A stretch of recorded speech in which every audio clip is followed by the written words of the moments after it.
Hey, Bible readers, I'm Tara-Leigh Cobble, and I'm your host for the Bible Recap.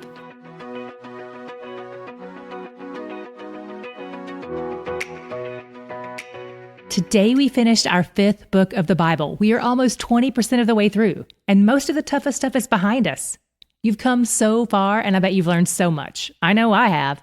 I'm excited to start Deuteronomy with you tomorrow, but let's wrap up Numbers first. As you know, the Levites don't get to inherit any land. However, they do need a place to live and a place to keep their stuff. So God's plan for this is to have each tribe donate a little bit of the perimeter of their land for the Levites. 48 villages in total. This land not only housed the Levites, but also had 6 portions devoted to being cities of refuge. Before we get into what those are, let's back up a little bit. In today's reading, God sets out standards for what constitutes being a murderer versus being a manslayer, and that involves weighing the motives of the killer. That's a tough thing to do since we can't see people's hearts like God can. So God establishes a few things that tend to reveal motives. Was this person known to hate the person they killed? Did he use a tool that would be certain to cause death? If so, then the avenger of blood was supposed to avenge the murder, provided there were 2 witnesses to the murder in question. The avenger of blood was a role given to the closest male relative. It was his job to put the murderer to death. One problem that might arise from this, as you can imagine, is that the closest male relative might still want to seek revenge even if the death were an accident. That's where cities of refuge come in. Those who accidentally killed someone could go live in a city of refuge where they would be safe from the avenger of blood. If they left the city of refuge, all bets were off. The avenger of blood could kill them. These cities weren't like prisons, they were more like the witness protection program, for lack of a better example. The killers had to stay there until the high priest died. That may sound like a weird law, but here's the premise behind it.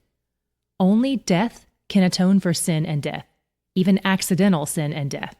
And since the manslayer was not going to be put to death, the high priest's death was viewed as an atonement for the wrongful death since it happened on his watch.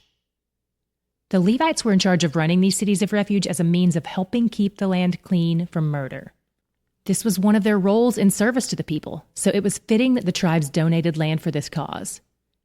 As they continued planning for how the land would be divided, it occurred to some of the people of Manasseh's tribe that the 5 daughters of Zelophehad, who were part of their tribe, might lose their tribe's inheritance if they happened to marry people outside of their tribe, because then their husband's tribe would get ownership of their land.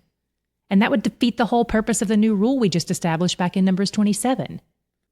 Ownership of land is a big deal because it was handed down by God, so they needed to find a way to maintain the property according to God's commands. Moses talked about it to God, then filled the people in on the verdict. The people who were concerned about this were right, and there did need to be a plan in place for how this should be handled. These daughters of Zelophehad should marry within their own tribe, then everything would stay in place as God had planned it. And good news, they all married their cousins. That doesn't really sound like good news, but back then it was.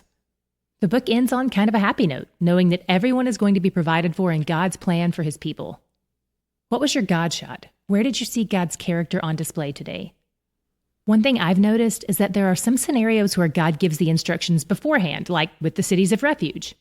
And then there are some scenarios that they have to approach God with on a case-by-case basis, like with the daughters of Zelophehad. Some rules are established at the onset, and some rules are established as they progress and find new scenarios unfolding. Surely if you're a parent, you can relate. Maybe you have a household where no one is allowed to eat in the living room. That's always in place.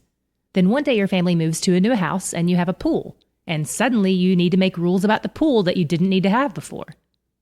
In these instances, we can see how accessible God is when we need direction and help. He doesn't say, figure it out on your own, I gave you a brain, or I'm too busy, or I've already told you all the important stuff, I don't really care what you do with these little situations. He enters into the details, to the seemingly small things. Of 3 million people, he pays attention to these 5 women. He writes a new law addressing their situation. He cares. And what's also beautiful in that is how he keeps us near to himself as a result.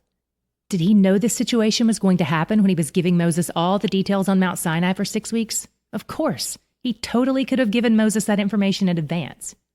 But by not just handing out all the instructions at once, he keeps us coming back to him. He embeds us a little deeper into this relationship, reminding us that our need for him and his wisdom and his guidance are constant.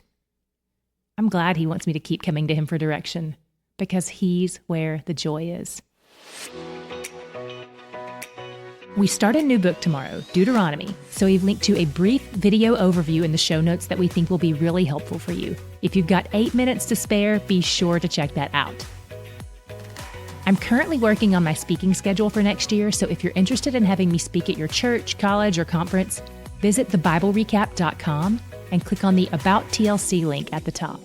We've also put a direct link for you in the show notes. The Bible Recap is brought to you by D Group, discipleship and Bible study groups that meet in homes and churches around the world each week.